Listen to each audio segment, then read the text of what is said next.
Hello to all my viewers. This is Dr. Dhaval Maheta, and today we'll understand how to create word cloud shapes in Power BI.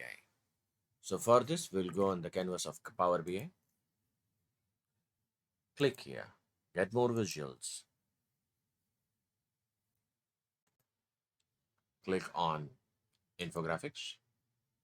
Here is it. Click on it. Word cloud.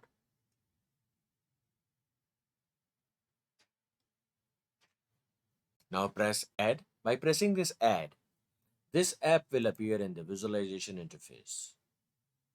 Here is it. Click on it. It requires a category. So let's pick up the subcategory from here and drop it. Now it requires a measure. So we will pick up the profit and drop it here. Activate the focus mode. Now here there is a setting. Click on it. In the shapes, you can pick up any shapes. Let's pick up the shape which is ice cream. Apply. Done. Another shape which we can pick up is a bird. Apply. Colors can also be selected. Let's select the sequential color and apply it. Still better. Let's pick up the diverging color. Apply.